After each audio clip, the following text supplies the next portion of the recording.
All right, welcome everyone to the Maryland Business Rebooted free webinar series. As you know, the Maryland Business Rebooted series is offered by the Smith School of Business at the University of Maryland as really an effort to help aid the recovery of small and medium-sized businesses in Maryland. And we've so far had very successful series on the topics of strategy and accounting, as well as some really excellent panel discussions. And these prior webinars are available for you to view on our website, so please visit our Maryland Rebooted website to see them. And Professor Mary Harms is giving us a three-part series on the topic of marketing. And I'm sure you attended her first very excellent webinar where she provided some really insightful knowledge into how we can most effectively design our websites. And today I'm very happy to welcome Mary again for her second webinar on business-to-business marketing. And today she'll be speaking on this topic, and we're really excited to have her again today. My name is Nicole Kim, and I'm a coordinator for the program, and I'll help moderate any questions that you might have for Mary today. So we ask you to stay muted for the flow, but we welcome any questions you may have. So please use the Q&A tab to submit your questions, and I'm happy to deliver your questions to Mary. So now, without further ado, I'll hand over the floor to Mary. Thank you, Nicole.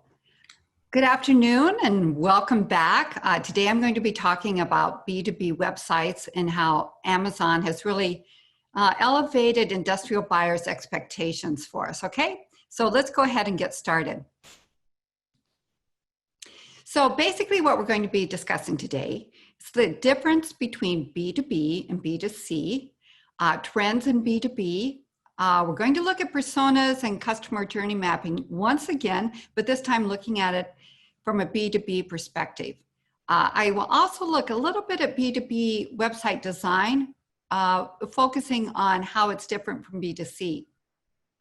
I'm really going to focus most of my presentation today on content because I think that there are so many opportunities for B2B organizations to differentiate themselves by using content and content that's not necessarily used by B2C. And then we'll end with just a little bit about pricing, product information, and payment. So first of all, just how is B2B different from B2C? And it's important to understand this. And I'm sure most of you that are here today are B2B. So you do see how it does impact how you do business. First of all, the fact that there are multiple decision makers. Typically, it's done in a committee. And so that's something to take into consideration. And we'll talk about that throughout this presentation because you need to understand who's looking at information that will help them make that decision. Second of all, most of the decision makers are professionals at procurement. So with that being said, there's a lot on the line for them to do a good job in their purchasing, okay? And we have seen over time that B2B advertising has typically been very rational just because of the high stakes that are involved. The thing is that B2B procurement officers, you know, they're people. And so they do react to emotions and humor. And so I'll share some of that with you throughout today's presentation. Most of you are familiar with the fact that B2B tends to be a multiple step buying process. Now, we do see straight rebuy, and that would be similar to B2C where you just go to the grocery store and you buy the same toothpaste over and over again. But maybe that toothpaste isn't working as well as you thought, or maybe your dentist had suggested something else. So then you would have a modified rebuy, okay? And in the B2B world, they would too. Maybe their vendor the vendor they've been purchasing from has gone out of business. Maybe they weren't happy with a follow-up after sales service. And then last of all is new task, and this is high involvement. This can oftentimes can run from a month to a year. It's very similar to that consumer when the family decides they're going to buy a new car, okay? So there's a lot of decisions to be made, and it's typically not made spur of the moment. With B2B, the target market tends to be smaller and more of a niche. And then last of all, the sales driver for B2B tends to be relationships, okay? So that's what we're also going to look at, is how we build relationships. And think about how Amazon has built relationships with you. And last of all, the detailed information that they need so badly. So let's look at trends in B2B. And the first one, this is 2019. We're not quite sure where 2020 is going to be, but we do see that it was 6 times that of B2C. So there's a lot at stake here. And some trends that we're seeing. Most definitely, I'm sure many of you are familiar with the fact that the pandemic has really sped up the adoption of buying online, both for we as consumers, but also for businesses. Going along with that, millennials are becoming the procurement officers. And I will talk about that in just a moment, because that really does impact the process and how you should be marketing to them. Procurement officers want mobile optimized sites. And last of all, procurement officers are more tech savvy. Some of that I think we can attribute to the fact that the millennials, they're digital natives and they are becoming the procurement officers. So just quickly, this is a McKinsey report that just came out about how B2B sales have changed during COVID-19. And I thought a couple of these were important for you to look at. Live chat has been rated as the top channel for researching suppliers. There's been a 30% increase in customer preference for placing orders on mobile apps. Okay. And then 250% increase in mobile app ordering. And once again, this is all B2B. There's twice the likelihood of companies that provide outstanding digital experiences becoming the chosen primary supplier. All right. So let's get back to those millennials. They are now performing half of all B2B research. They account for 1/3 of B2B buyers, and that's expected to increase within 5 years to 44%. So how does that impact the process? Well, they want short form content. They want videos. They're looking at social media, and they want community contributed content. So are you asking your buyers to contribute content that you can then put on your site? If not, maybe this is the time to start doing that. Because 80% of millennials say they want content that provides information on a seller's products from their peers, their colleagues, and the seller's customers.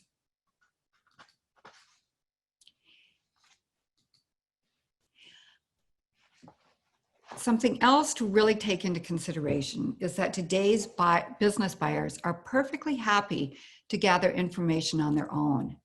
And in fact, 2/3 of the buyers prefer to research online alone and not talk to a seller at all. So this really does demonstrate the importance of having that website that addresses the needs of your buyers. And as I said, millennials place importance on social media. So the online reviews, customer submitted photos, and encouraging referrals. Okay, let's talk a little bit about what Amazon's emphasis on B2B has done. You know, they have gone into the B2B realm, and they've done a very good job of that. But what I'm talking about is the fact that B2B buyers, as I mentioned, are people. And now many of them are home, but even so, on nights and weekends, they were making purchases from Amazon. And basically what Amazon has done over the years is taken the very same activities that manufacturers and retailers have done for decades, but they've done it using technology, okay? So those B2B buyers, having made their purchases for their household at home on nights and weekends, are now coming into work, or maybe going to the next room now that many are working from home, and they're expecting some of those same features. And what are those features? Well, they've come to expect high resolution product images, detailed product descriptions, advanced search capabilities. Just think about when the last time you searched on Google, okay? And how using long tail keywords, you were able to really come very close to the exact product that you wanted. Flexible payment options, personalized promotions, and there it is again, that live chat. So I think some of this is due, once again, to the millennials really taking a major role in procurement, but 61% of B2B buyers are using smartphones now to research their work purchases. They're looking for products, they're doing price quotes, they're even completing transactions and contacting customer service. So, is your e-commerce site optimized for mobile? And an even better differentiator is a mobile app that's integrated with your enterprise resource positioning so that it can offer barcode scanning, product information, customer specific pricing, and ordering.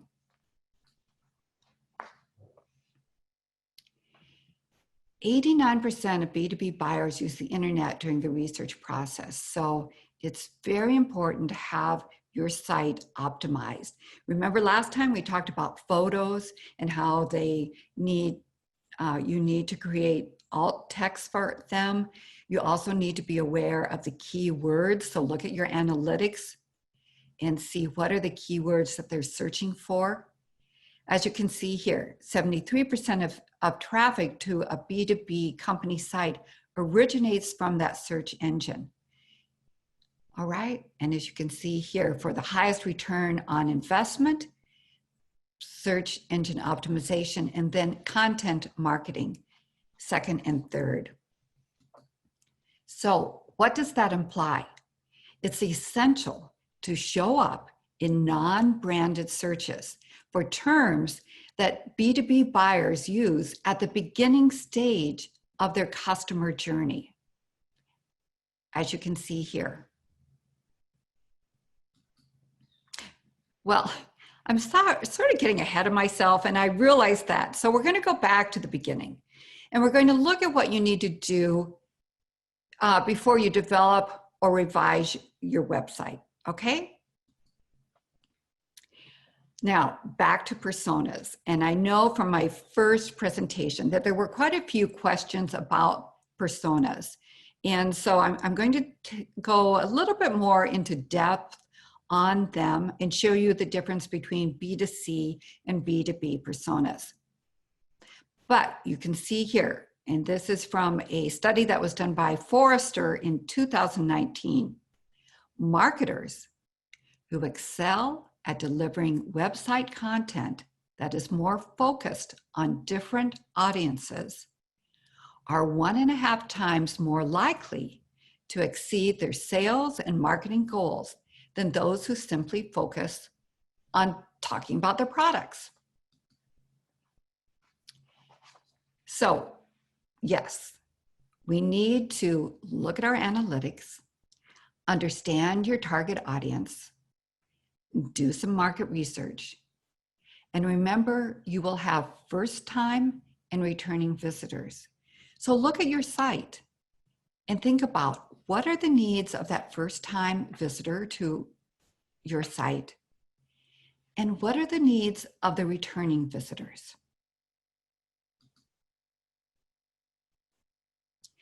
Now, it's not realistic for most companies to deliver authentic one-to-one experiences.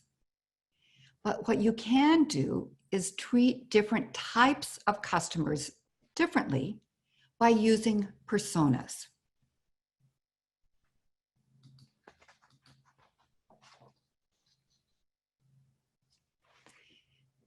So here we look at buyer personas. They are research-based, modeled representations of who your buyers are, what they are trying to accomplish, what goals drive their behavior, how they think, how they buy, why they make buying decisions, where and when do buyers buy. But it's not just a profile. The process should help you better understand the behaviors of your target audiences, okay? So like I mentioned in my first presentation, my husband, who is a B2B business, was in the process of revising his website. And so we sat down at the dining room table and we talked about who was coming to a site and what their various needs were.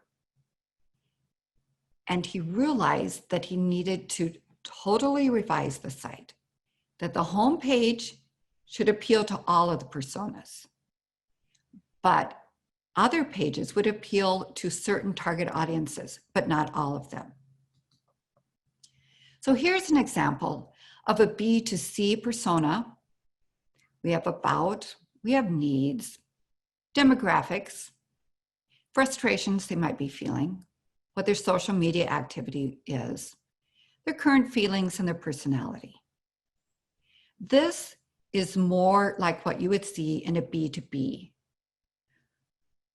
Background, you've got his title,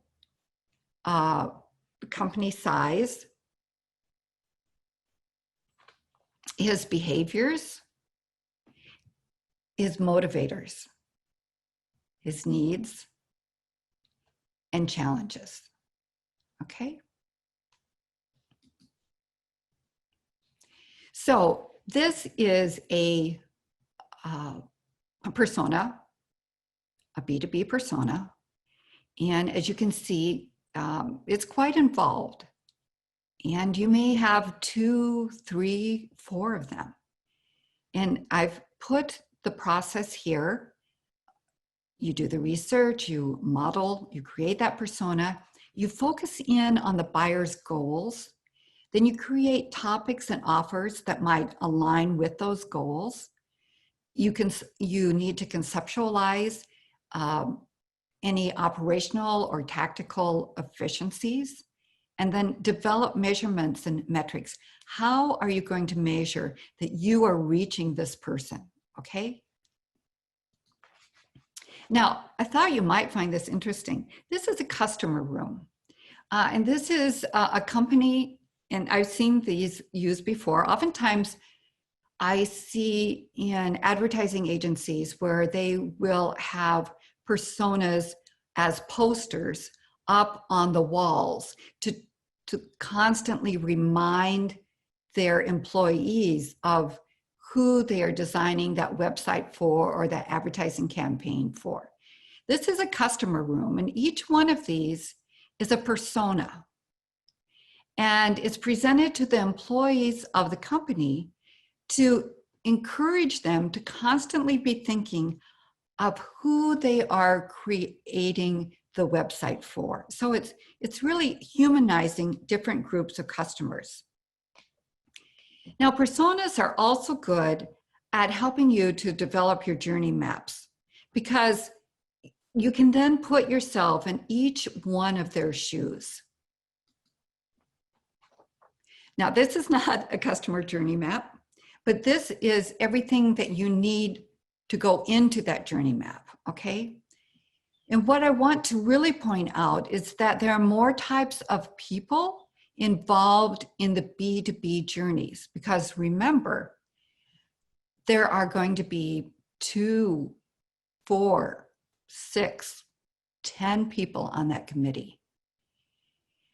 Understand too that B2B customers are usually more valuable. They're not all worth the same. And so when you are creating your journey maps, you shouldn't treat them all the same.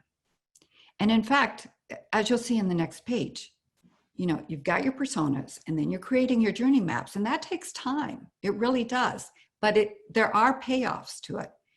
But what I encourage you to do is look at your most profitable, your most valuable customers and create the personas for them first. Now, I sort of misspoke because I said the most profitable, and that's not what you should look at. You should look at the most valuable and understand that that's going to vary depending on the type of business that you are. If you're a fast growing tech company that is striving for market share and category leadership, because that's going to prioritize revenue,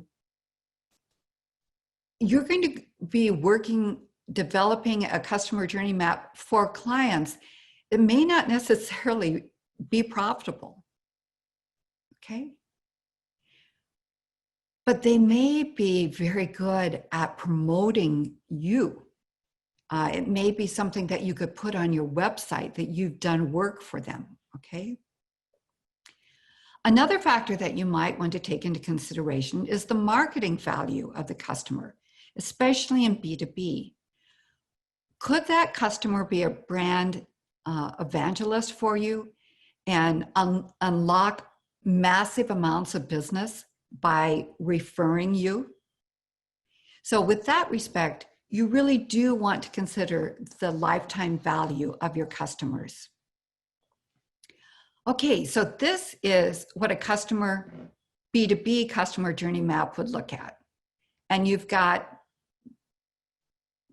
basically the steps or the stages, objectives, who are the stakeholders, and as you can see, it will vary depending on which step. The questions that they might be asking themselves and also you, the actions that they're taking, the challenge level, their pain points, and their content needs. So that as they move through that funnel, you are creating the appropriate content for them and making sure that it is readily available for them. So we're now going to look at the B2B marketing website because it really is critical in encouraging demand. So if you already have a website, I'd like you to look at it and say, is it delivering for you? Are you missing some opportunities? Is everything clear to the first-time visitor to your site? So we're going to focus on clarity, building trust, the content, and just briefly on the design, because we covered it quite a bit last time. So as you can see here, how many B2B sites do you typically research prior to making a purchase for the first time? And as you can see, 50% said 2 to 3. Another 40% said 4 to 7. And then what they would do is they would analyze them and put them in this grid. So it's going to be up to you through your market research to figure out what is the criteria that they are using to evaluate vendors through their websites. and make sure that you are covering these adequately. In fact, better than adequately. And once again, I just wanted to point out how many people are involved in an online purchase decision. And we can see 2 to 3 for about 50%, and for another 30%, 4 to 5. But only 10% is just one person. So you need to remember that some people will, like my husband, my daughter, my son, for business, they love to listen to podcasts. I'm not as much a podcast person, but I love to read white papers, okay? So you need to have various marketing tools that will reach each one of those individuals. So we're going to do a quick audit of a B2B website page. Once again, we start with the short descriptive headline at the top. So I want you to think about, you are at a social function, something that we don't have anymore, but we will again in the future. And you've met someone for the first time and they say, what do you do? Okay. And think about how you articulate what you do in just a few short phrases or a sentence, okay? And that should be at the top of your page, what your business does, okay? So we've all seen them. Headlines at the top of a B2B website page: transforming experiences one brand at a time, or driving ROI by capturing opportunities. You know what? That doesn't work, especially for that first-time visitor to your site. So what they end up doing is continuing to scan and search to try and actually figure out what you do. So be sure that every page has a short descriptive headline. Keyword focus. Okay, we talked about it last time, but think about those keywords. If you can, look at your Google Analytics.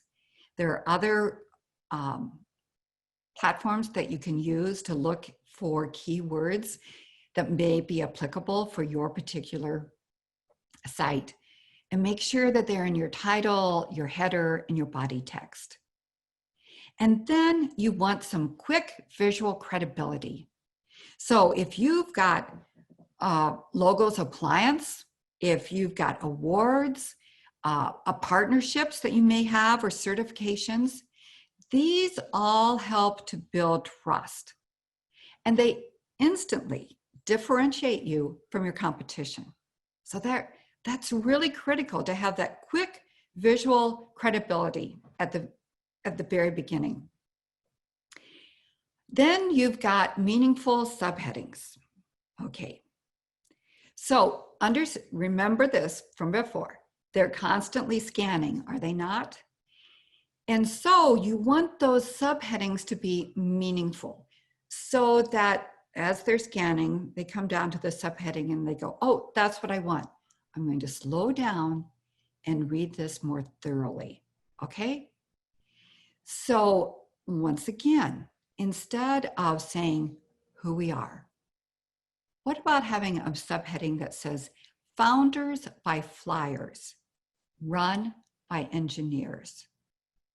Or instead of just capabilities as a subheading, what about 18 years of quality repair service? Okay? Be specific for your visitors, but also for search engines, because they're going to be looking at those subheadings for indexing. So it helps your SEO. Then we've got number 5, answers to top questions. So basically, think of your page as a sales conversation. It should answer questions, it should address objections, and it should give examples. Because the more educated the visitor becomes, the more likely they will transform into a lead. Once again, those short paragraphs. Remember from last time? Chunk the text. Use bullets and numbered lists whenever possible. Use bold. Use internal links. Use short, simple words and multiple images that are all optimized. And how about testimonials? Okay, and understand that testimonials can either be video or text, and they too should answer questions and address your objections. And here's something that a lot of people don't realize. Your testimonials the best ones, should have their own little headlines. If it's a video, they're in the thumbnail. If it's a text testimonial, they should be above the testimonial. Just like Amazon puts little headlines above their reviews. So text-based testimonials are good in that they give you opportunities to include a keyword phrase for SEO in that title, okay? Then you need visuals, diagrams, and as I mentioned last time, diagrams, graphs, photos. Visuals are going to be attention getters, and we're going to remember them more often. They're powerful.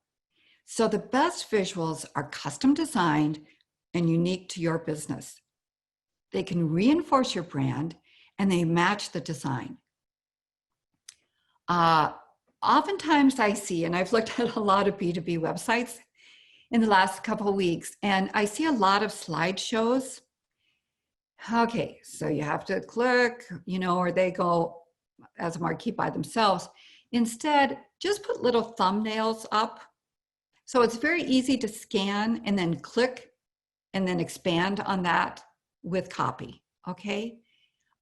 Always thinking about the fact that your target audience is short on time. And then we've got faces of your people, okay? Now we are just hardwired to look at faces, and photos of people in your business really do add legitimacy.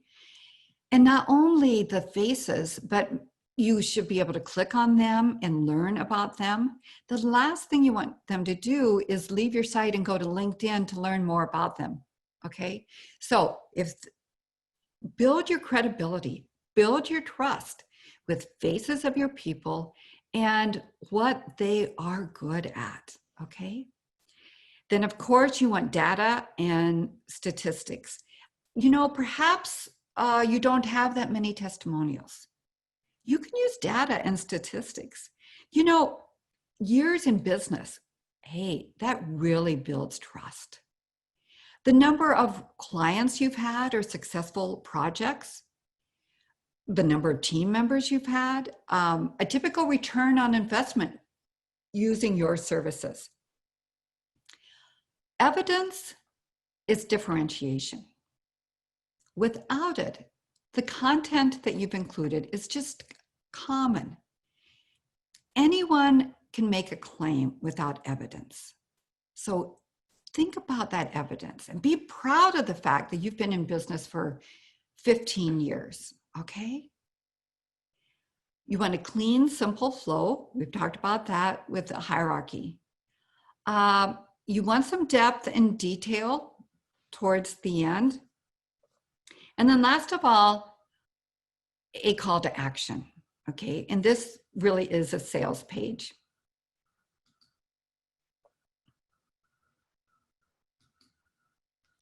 So I mentioned that B2B marketers rely on many different approaches. So I'm not going to spend a lot of time on this page, but content will vary as far as effectiveness as we work through the conversion funnel, and we'll be doing that throughout the rest of this today. But be sure that you've got some metrics that you have goals for that website, okay? And it could be email engagements, you know, how much traffic do you want coming to your site?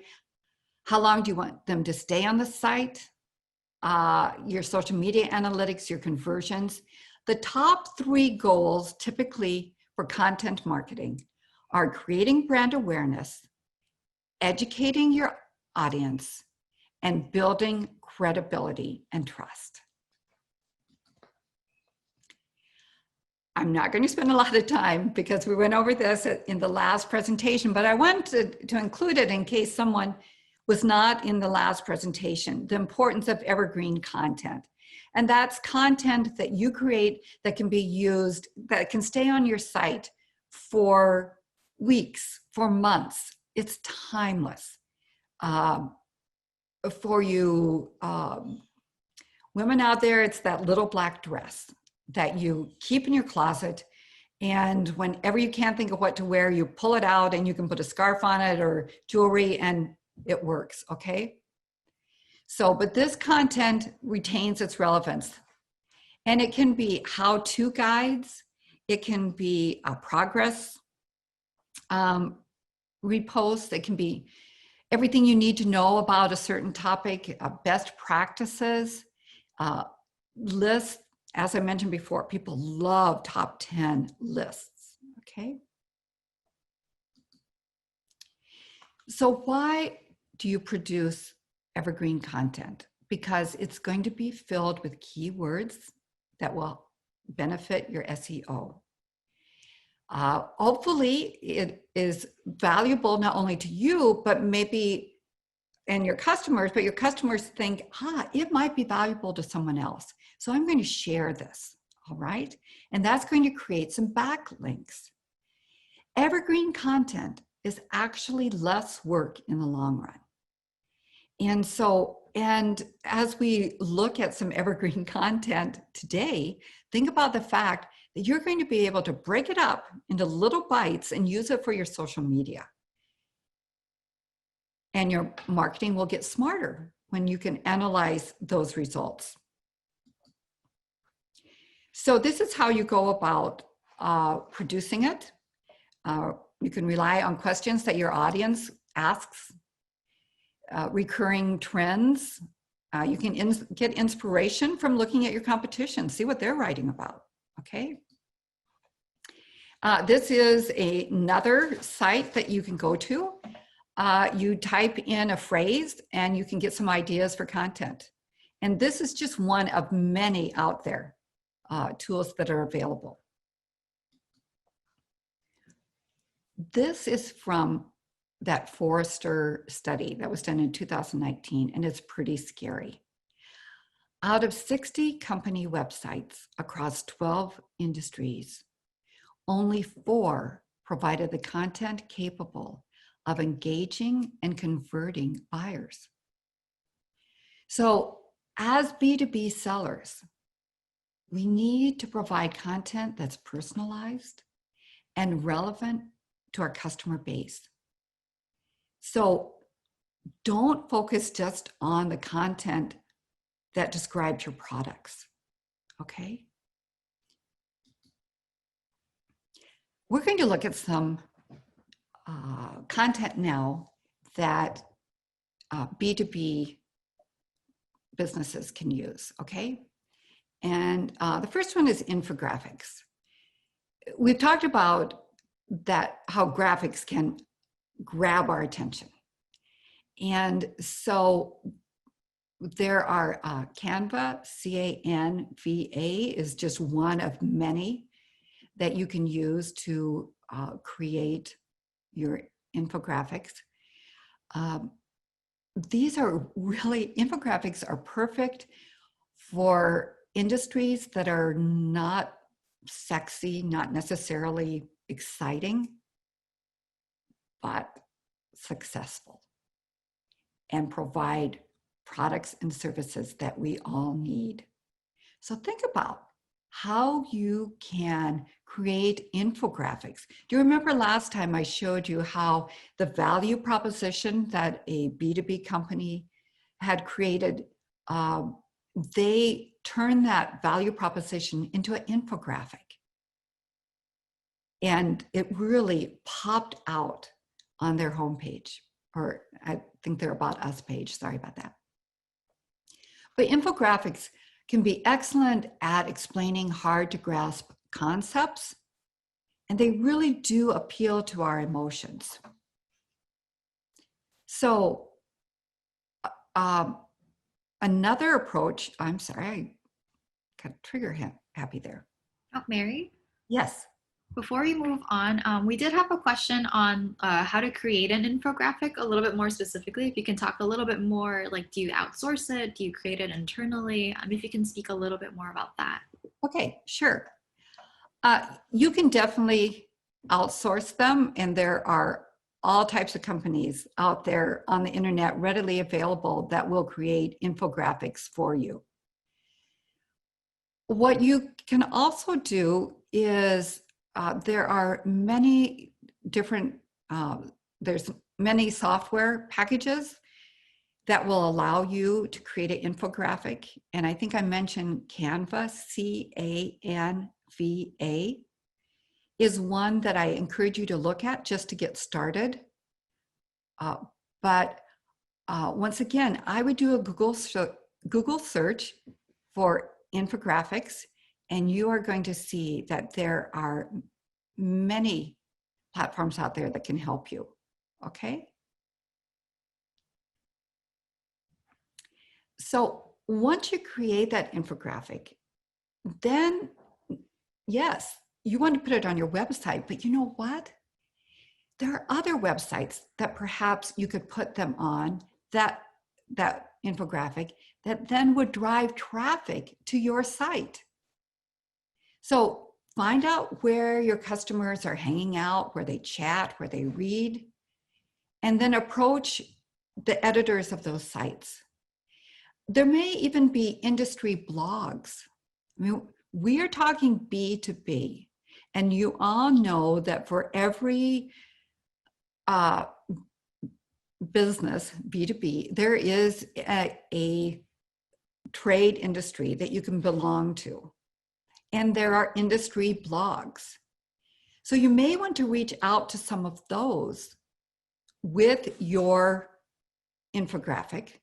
And once again, that might help you get traffic to your site. So you could, maybe there's news sites that have discussed similar topics. There are actually infographic sites that have really high editorial standards where you could publish your infographic. And maybe there's an industry influencer. You might want to show your infographic to them, and they may want to use it in their blog, okay? Speaking of blogs, now blogs have been around for a long time, and in fact, you know, they sort of, with social media becoming so strong, a lot of people said, you know, blogs are on their way out. You know what? They're not really. There is still a lot of room for corporate blogging. It can be an excellent communication tool for your staff or investors, industry members, journalists. It can foster a community around your brand. Now, I had a couple of friends who started a business, and they were selling quilting patterns. And so what they did was, on their website, they had a blog, and they announced in the blog profile that every Tuesday they were going to have a new blog post. And that drove traffic to their site every Tuesday. People knew when to go to that site and find out more about what they were offering their customers, okay? So corporate blogging can also be used to get feedback on maybe an idea that your company has, or a product, or a promotion. it really does allow you to put a face on your brand, okay? And the last bullet here, Google looks for fresh content and they reward sites that have fresh content. So if you have that blog and you are uploading a post once a week or maybe once a month, that's still fresh content and that will benefit you. So you might want, yes. Sorry, just before you move on, we do have a question from Lily, and she's asking, how can one find out where your customers are hanging out? And I think the question is kind of like, how do you know if your consumers are really using YouTube or other platforms? Like, how do you really kind of gauge where to focus on? Right, and Lily, a lot of that just comes from market research, from surveying, from talking to individuals who would be representative of your target audience. Okay, and next, in 2 weeks, I'm going to be talking about social media, and I am going to give you some really good stats on who's using the various social media platforms, okay? And that will help you some. But I do think that you might want to just, ask your customer base, are you reading blogs? Do you read blogs? Okay. So it's always asking them, and they, as I mentioned the other day, they love to give feedback. A little bit more about the blogs. Posts are written with a sort of a structure. So, and if you have some data behind it, it can really be beneficial. But your content typically has purpose. Your blog posts, you are creating something that has value for your customer base. Now, sometimes you want to include a call to action. Maybe not all of your blog posts should. You don't want them to all come across as a sales presentation. You really want to build that community, and a blog can really do that. You can write about your industry, what's happening in your industry, okay? Once again, understanding what is your target audience thinking about, what are they worrying about, what are they doing in their free time. But a blog should be transparent, like I said before, and honest. It should be the real face of your brand. And it can be personal, it can be entertaining, but try and post regularly, because if they see that you are, that's going to encourage them to come back, and that's that stickiness that we want to see with our webs. We state that the Medium found that 7 minutes is the ideal length for a blog post. Okay, let me translate that. 1,400 words is what a typical blog post should be, and that translates into about 7 minutes, okay? So a blog post, it can be shorter. It can be like 300 or 400 words, but the average is right around 1,400. Now let me show you. This is Ketchum. Ketchum is a PR firm, and they have, I believe she's a vice president that does their blog. And so I encourage you to find someone within your organization, and it doesn't have to be the founder, Okay, it can be someone who just is really good at writing or who enjoys that. And here with Ketchum, this is the best of 2019 blogs that bridge to the year ahead. Okay, so this would encourage their other firms to come to the Ketchum blog to see what was the best. Now, a blog profile typically has an introductory paragraph about your blog. It's sort of like your elevator speech, so it should be informative, it's brief, it's just kind of telling people why you are creating this blog, and not a sales pitch. Once again, this is a blog. Many of you are familiar with this particular site, B2B.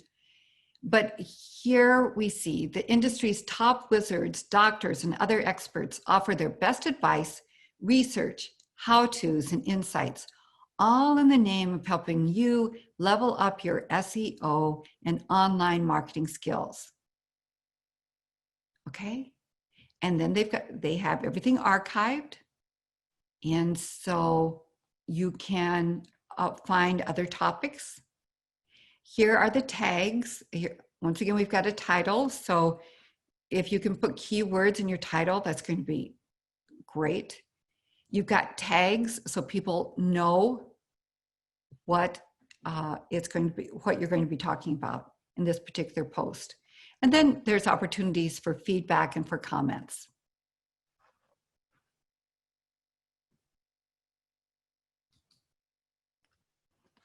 So quickly, difference between a website and blog. A website is good at outlining details and specifications about your products and your services.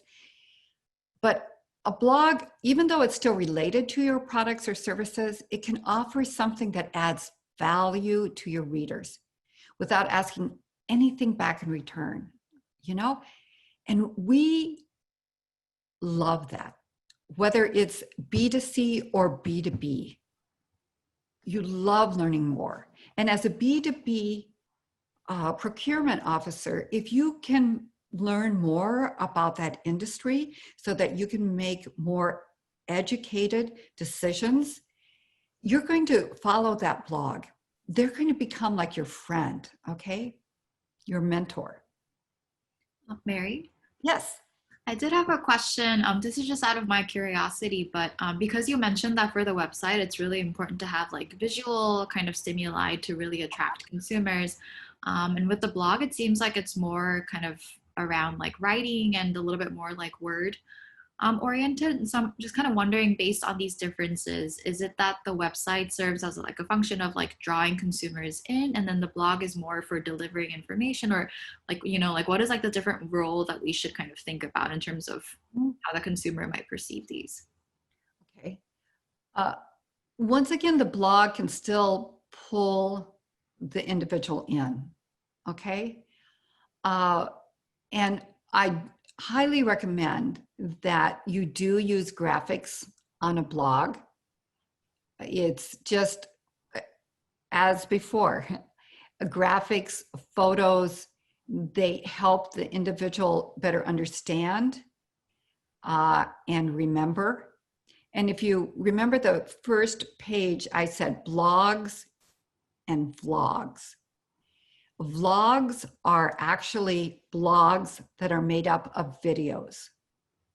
So you could easily do that too. There's nothing that says you can't use a video.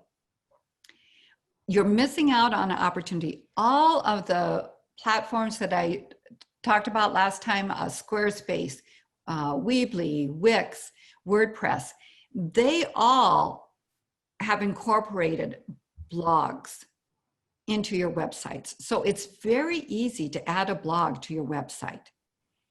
And once again, you want it on your website. That encourages them to come back to the website. It's that fresh content. And it's just another added service that your company is offering those individuals that come to your site. Okay. Yeah, thank you, Mary. And just a reminder for our participants that you can ask any questions that you have for Mary, either in the Q&A section or the chat room. So I'll deliver them to you whenever I get those. Okay, so let's quickly move on to case studies. And so this is, typically we don't see case studies for B2C. We definitely see them for B2B. They work extremely well for service-based businesses, and they are exceptional at building trust. This is an advertising agency, and which has their case studies. So basically, a case study is where the company will look at a challenge. A client came to them. There was a challenge, and they worked through that challenge and solved it. Okay. And as you can see, this was a research that was done of 200 B2B practitioners, most of them in the US in 2019. And the type of influencer content they found most valuable were case studies, followed by webinars, okay, then third-party user reviews, video, and then white papers, then blog posts, okay, and infographics. So case studies really are critical, especially for those of you who offer services. So here's some topics that you can focus on: complying with government regulation, lowering business costs, becoming profitable, generating more leads, closing on more customers, generating more revenue, becoming a more sustainable or energy efficient firm. So if you've helped your clients do any of these, this would be excellent topics for a case study. And they can be written. They can be in the form of an ebook, or you can convert them to a PDF. And typically you would have them on their own landing page, okay? So individuals would come to that page, they would see the case study. You could also do a video case study, and you could include it not only on your site, but on a YouTube channel. You could do an infographic case study. I see a lot of those. So as you progress down the infographic, you emphasize the major key performance indicators that you were striving for, and then how you enabled your client to reach those. And you could also do a podcast. So there's so many opportunities out there. A podcast, and I'll show that to you in just a moment, allows you to have that candid conversation with your client. It can be very real and human, talking about the problems that they had, why they came to you, the process. So I included this because a lot of people go, a case study, where do I start? Well, think about the topics that I just talked to you, and then think about an ideal case study candidate. One that has product knowledge. If you were able to show, if they were able to show remarkable results that maybe were even totally unexpected as a result of what you did for them, yeah, definitely you want to talk to them. If they have a recognizable name, so that doesn't say to you, if they're not that well known, don't use them. But if you worked with a company that does have a recognizable brand name, it's going to help. And then last of all, switcher. And here, what I'm talking about is if you were able to encourage that company to totally switch how they did something, okay, then you definitely, that shows your expertise and your persuasive approach. Now you're saying, okay, I've got some people, but why would they want to do it? Well, first, they might want to do it for brand exposure. In the B2B sector, it's sometimes hard to get brand awareness. outside of your own market. So this would be a way for them to get brand exposure. It could be an employee who says, hey, I'll take this on, for the CEO, I'll take it on.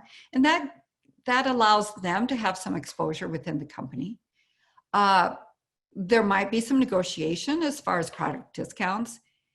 They might like the fact that once they have this case study and it's on your site, that there could be some backlinks and some website traffic then to their site. So there's many reasons, and you need to articulate that when you approach them, because they may not necessarily think about that. I'm not going to read this, but I just included it. Here's how you might start the relationship with an email. And then you will need a release form. And I've also included here, and I've included the URL where you can go to see a more definitive approach to the release form. But you definitely need to articulate everything.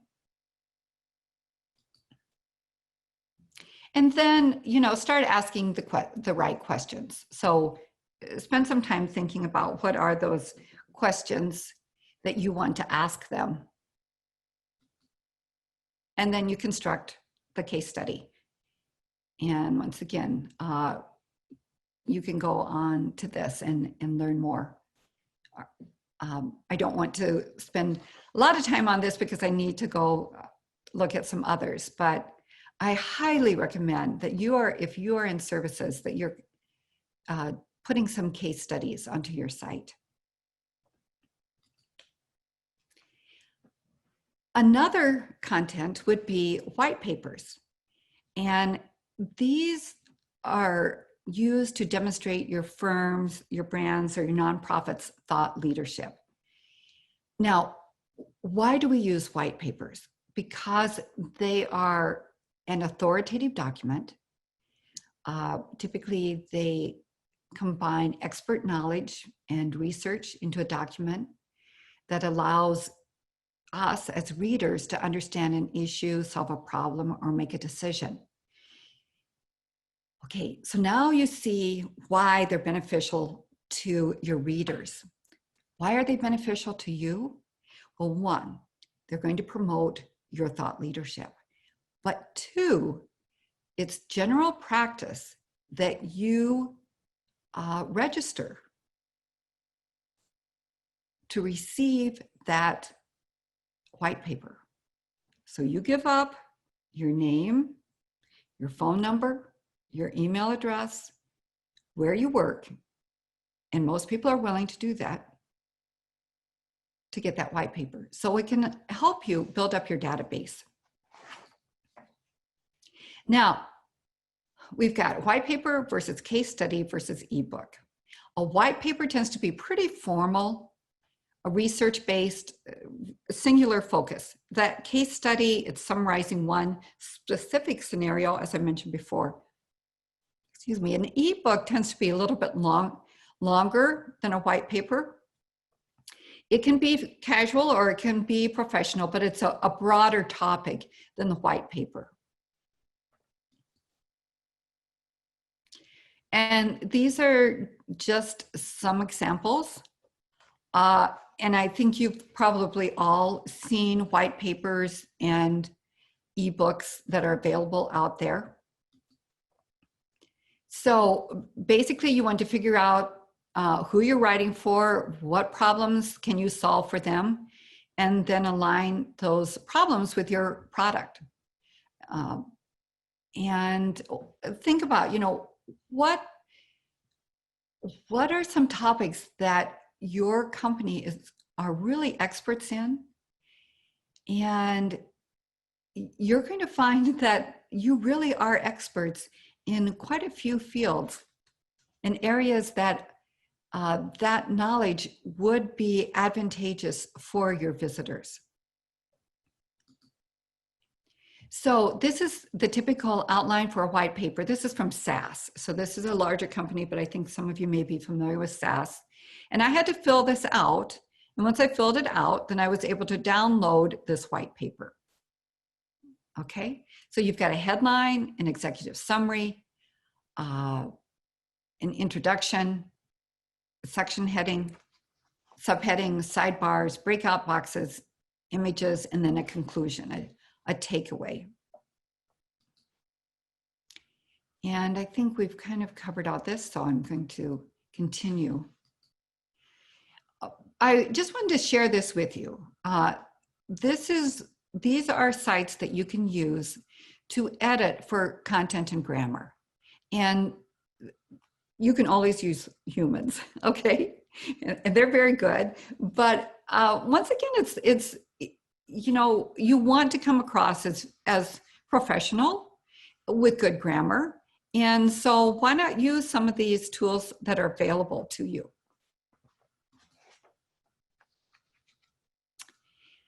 I'm going to talk now about streaming video because it is hot, okay? Streaming video, webinars, and podcasts. They are definitely increasing in popularity. And I think this is where B2B is taking a cue from B2C. You know, employees go into work and they are informed by the experience that they've had at home. And so your videos, they can be pre-recorded, they can be live visual, they can be audio format. But this goes back to what I mentioned earlier in this webinar.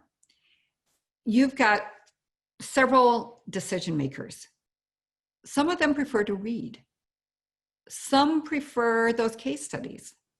Some may prefer a streaming video.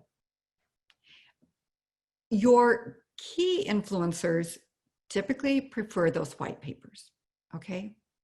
But as we see the procurement officers getting younger, they're looking at definitely wanting to see video.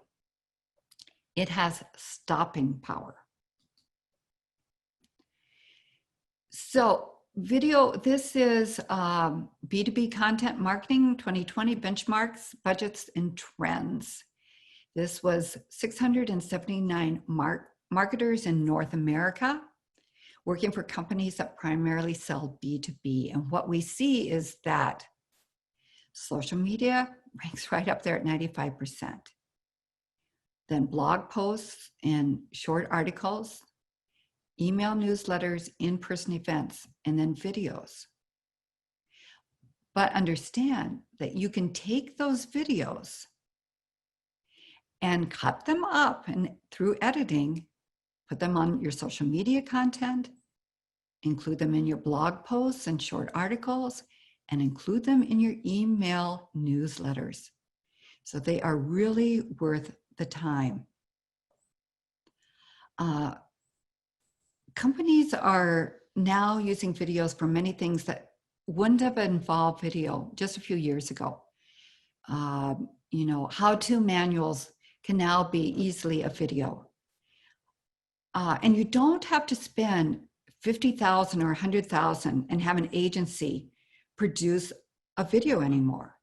You can do it on your smartphone.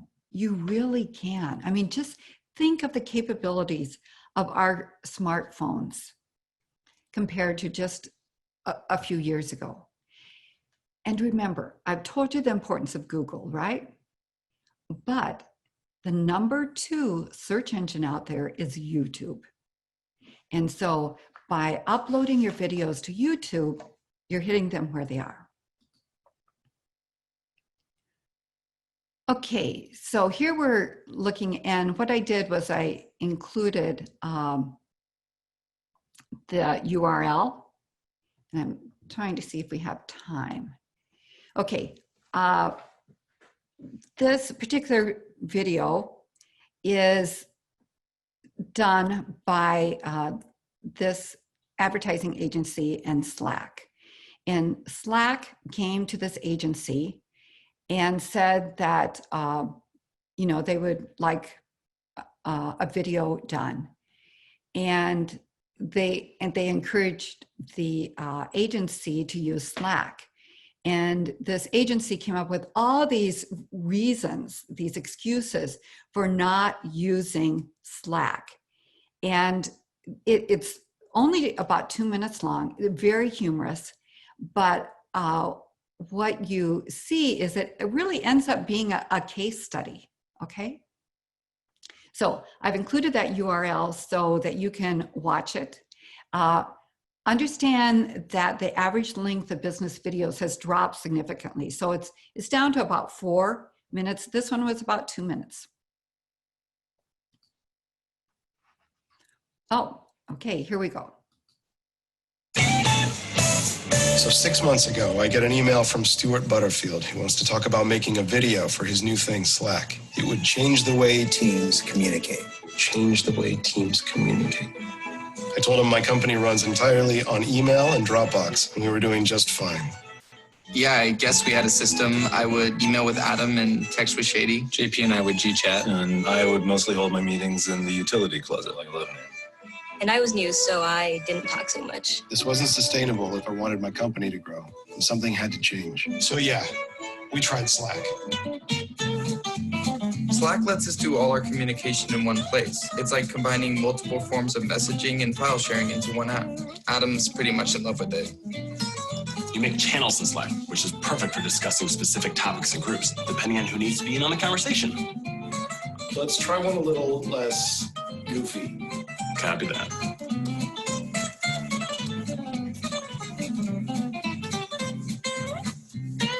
One thing I like is that we can send all kinds of documents right in the app. You can just drag and drop. Slack integrates with Dropbox, which is amazing because we use Dropbox for everything. Slack supports lots of other integrations too. Everything from Asana, Google Hangouts, Jira, Papertrail, Pingdom, Pivotal Tracker. A link to an audio player like SoundCloud extends inline, so listening to it couldn't be easier. AppSignal, Bitbucket, Bugsnag, BuildBox. Slack just looks really cool, like something you'd actually want to use. And with the mobile app, we can Slack anywhere, from home, at the office, even. On the go. I like that Slack always keeps my place. I can switch from my laptop to my mobile, and I never miss a thing. Is this your card? Yes. What I love about Slack is how it connects the team with direct lines of communication, business. She uses it to send funny pictures. I use it to send funny pictures. Crashlytics, MailChimp, Reamaze, Stripe, CodeShip, GitHub. And Adam loves it. His inbox isn't bloated, and he can easily keep tabs on everyone's projects. Slack really has changed the way his team communicates, and all this open, efficient communication keeps his company happy, which makes Adam happy too.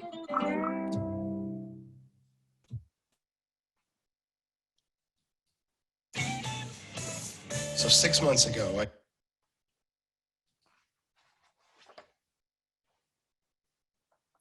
So this one is, it's just a minute long.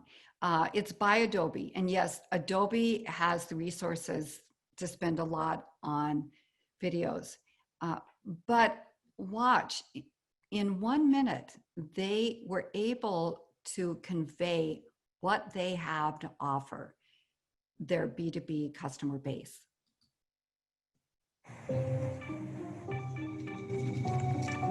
Peter, come take a look at this.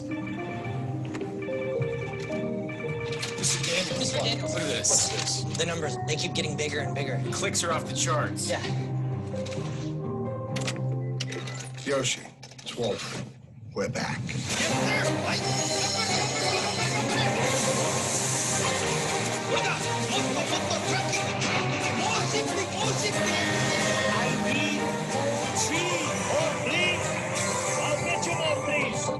Take a look at Woodpole. Everything you got to Woodpole right now.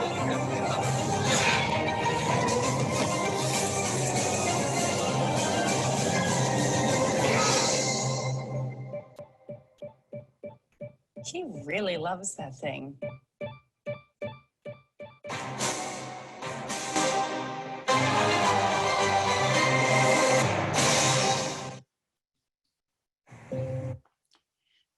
So as I mentioned, video really allows you to tell a story.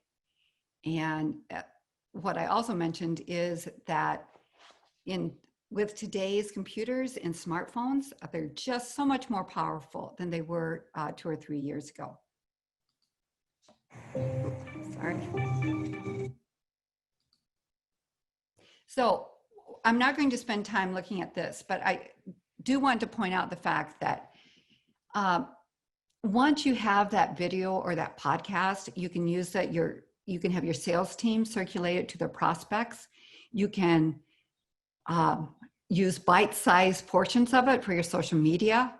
You can create a transcript of your company's podcast and then turn it into a text Q&A that can be scanned by the major search engines. So here we look at podcasts. This was for a company that connects big brands with small businesses. So they decided to create a small talk podcast that would enable those small businesses to better understand how they could work with them. This is another podcast. And as you can see here, you've got a photo of the individual. It's all audio, but it's a tool for us to do a little bit more storytelling around topics and issues that are important to our clients and our partners. And podcasts are so popular right now. So why not cash in on it? So just quickly, want to mention pricing. Here we've got in your e-commerce site, you've got one area that says, yes, show the prices. It builds trust and it reduces friction in the sales process. You've got another side that says not to show prices. There's too much competition. There's potential underbidding by competitors. So what do you do?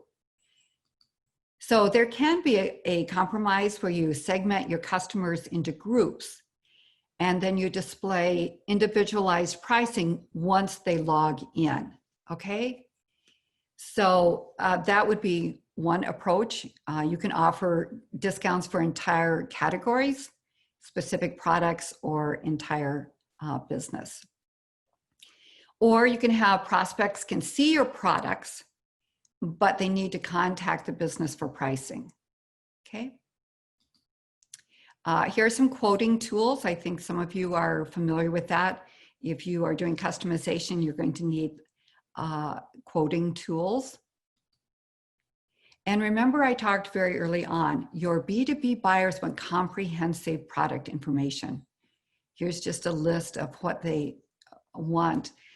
But don't forget that you can cross-sell. You can offer product recommendations or selling. And once again, Amazon does that all the time. So they may, you may want to, on that product specification page, you may want to offer complementary products that they should also purchase, or maybe a higher quality, more expensive product, okay?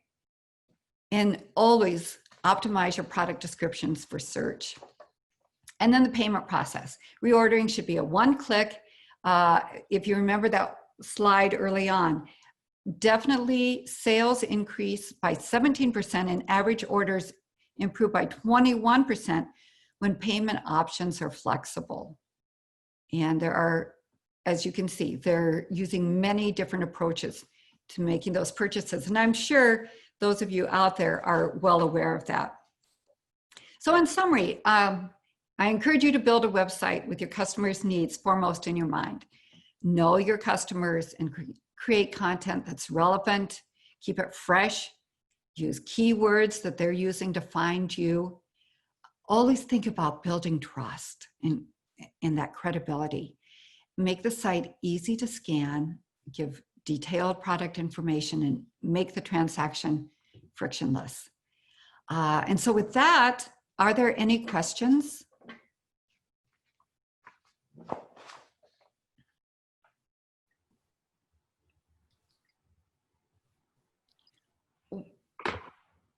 One, yeah, just go ahead. I do want to mention that I'll be doing social media 2 weeks from today.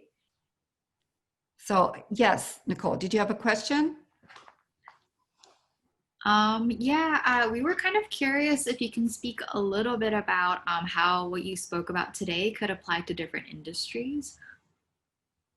I know that's a little bit broad, but A little bit broad, but yes, I think when you look at producing tangible goods versus producing services, and I apologize, I'm not quite sure where your businesses fall. I think I have a variety of both.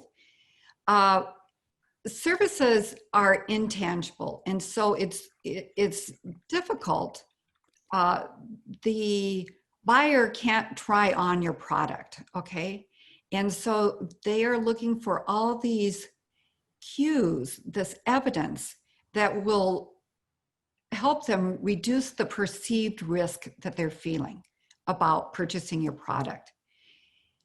So with that, I really try to focus on offering the case studies, the white papers, the video and podcasts, the infographics, because these are all evidence that will promote your thought leadership, the quality of what you do, and help to reduce the perceived risk that your customer base might be feeling.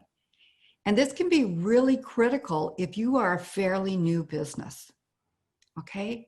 And you don't have that brand name behind you, then if you've got you have this content that is persuasive, it can really help you in the long run. What I also encourage is with manufacturing,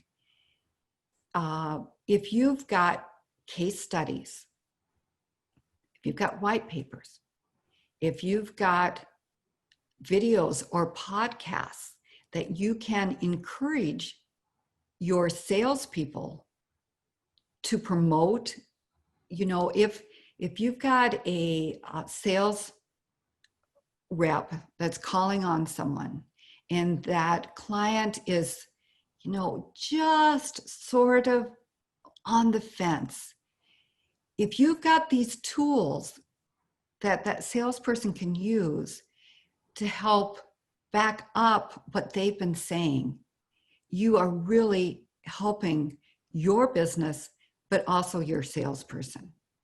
And I can't I really need to remind you that so many of the buyers now are using mobile. In fact, podcasts and webinars, 2/3 of them are being accessed on a desktop or a laptop, but 1/3 of them are being accessed on a mobile device, either a smartphone or a tablet. So really be sure. And all of those platforms that I've talked about, Squarespace, Wix, Weebly, they all are creating sites that are responsive, that will help you with that mobile. Mm-hmm. Yeah, I mean, I think today's webinar was really, really informative, and it really helped me at least think about like all the different aspects that are involved in B2B. I don't think we have any questions at this point from our participants. Right. But yeah, was there anything else that you wanted to speak of? No, look forward to seeing you in 2 weeks when we look at LinkedIn and Facebook and Instagram and a myriad more. Okay, thank you very much. Yeah, thank you so much, everybody. So as Mary mentioned before, we do have her 3rd webinar. So a part of our 3-part marketing series that Mary Harms is giving us. Her final webinar is on October 28th, same time. So we hope to see you then. And yeah, we'll hear a little bit more about social media when we meet again. So thank you so much, everybody, for coming. And again, please visit our website to watch previous webinars and to sign up for our future webinars. So thank you so much, and we're free to go.